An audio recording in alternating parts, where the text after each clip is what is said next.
तो ये जो आपको लेफ़्ट साइड पे नज़र आ रही हैं ये सारी की सारी आइडेंटिटीज़ हैं, और अगर राइट साइड की बात करूँ ये जो नज़र आ रही हैं ये सारी इक्वेशंस हैं।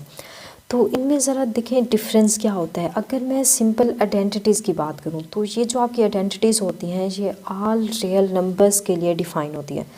मतलब ये जो आइडेंटिटीज़ आपको नज़र आ रही हैं इसके अंदर ए बी एक्स वाई ज़ी या थीटा की वैल्यू कुछ भी आप रिप्लेस करें, जस्ट ये है कि फ़ंक्शन उसके ऊपर डिफ़ाइन होना चाहिए। मतलब ऐसा ना हो कि डिवाइज़र में ज़ीरो बन जाए या अनडिफाइंड फॉर्म बन रही हो।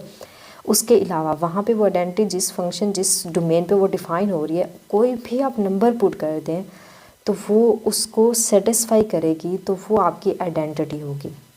बट अगर हम इक्वेशंस की बात करें तो इक्वेशंस के अंदर जो होती हैं आपकी जस्ट स्पेसिफिक वैल्यूज़ के लिए वो इक्वेशन जो होती है वो दोनों होती इक्वेशन है। आइडेंटिटी जो होती है एक स्पेशल आपकी इक्वेशन होती है, एक ऐसी स्पेशल इक्वेशन होती है जिसके अंदर इन्फिनिट वैल्यूज़ के लिए वो सेटिस्फाई हो रही होती है।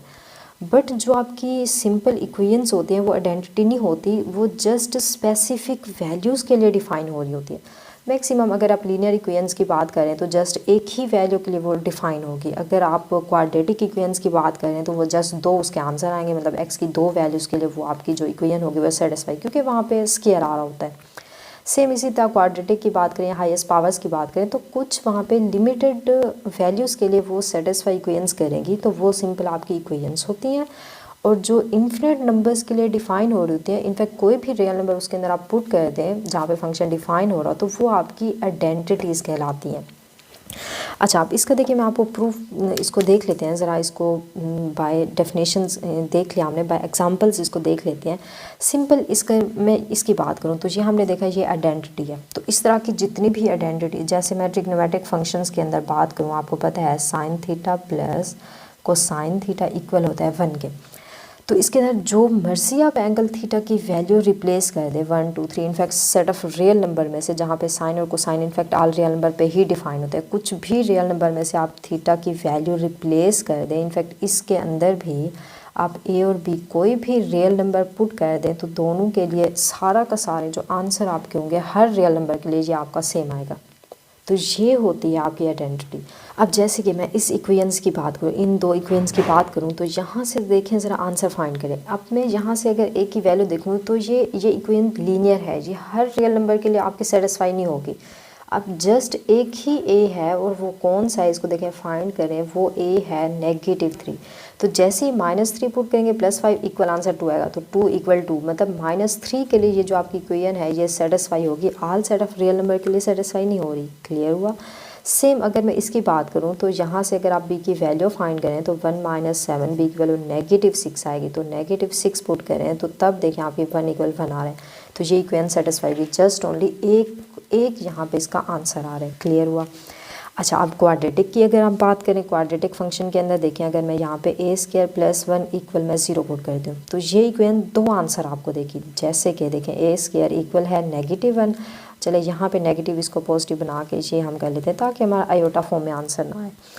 तो ये -1 है, ये इक्वेशन कब सेटिस्फाई होगी। इनफैक्ट देखिए ये जो मैंने इक्वेशन लिखी थी ये ऑल रियल नंबर की अगर मैं बात करूँ तो ये आपकी गलत है, ये ठीक नहीं लिखा हुआ, क्योंकि देखिए 1 के अंदर ये कोई पॉजिटिव नंबर है, चाहे आप 0 पुट करें आयोटा के अलावा, आयोटा को माइंड से निकाल लें, जस्ट रियल नंबर के अंदर देखें तो ये इक्वेशन में ठीक ही नहीं लिखी, ये इक्वेशन ही रॉन्ग लिखी हुई है। क्लियर है। अगर मैं जस्ट रियल नंबर्स की बात करूँ, हाँ आयोटा फॉर्म में इसका आंसर आ सकता है, क्योंकि देखिए 1 एक पॉजिटिव नंबर है और a² भी पॉजिटिव नंबर है, दो पॉजिटिव नंबर को ऐड अप करें कभी भी आंसर 0 नहीं आएगा, ऐसे है ना। हाँ, इसका आप आयोटा फॉर्म में अगर देखें तो आयोटा फॉर्म में इसका आंसर देखें आ जाएगा कि a² इक्वल है -1। अगर मैं बोथ साइड पे रूट ले लूँ तो ये a की वैल्यू देखें यहाँ पे ± आयोटा आ जाएगा। तो आयोटा इसको सेटिस्फाई तो कर रहा है, बट हम आयोटा में फ़िलहाल नहीं जा रहे, हम ट्रिग्नोमेट्री इसके अंदर जस्ट रियल नंबर्स की बात करें, तो इसलिए मैंने इसका साइन चेंज कर दिया।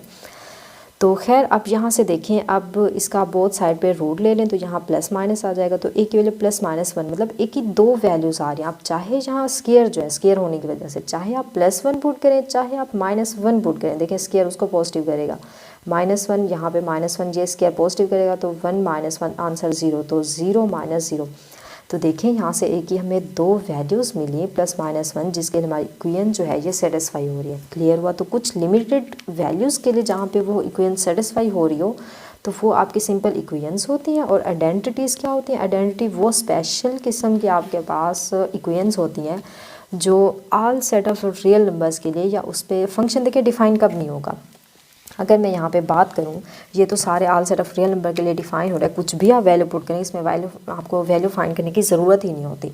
जैसे अब मैं यहाँ पे 1 + tan square theta equal second square, ये भी आपकी आइडेंटिटी है, all set of real number के लिए डिफ़ाइन है। मतलब थीटा की वैल्यू कुछ भी रिप्लेस करें ये ऑलवेज सेटिस्फाई होगी।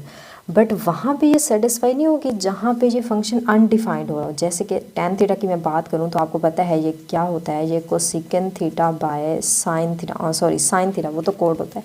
ये tan थीटा जो होता है ये आपके पास sine theta by cosine theta होता है। आप स्केयर है तो स्केयर लगा दें।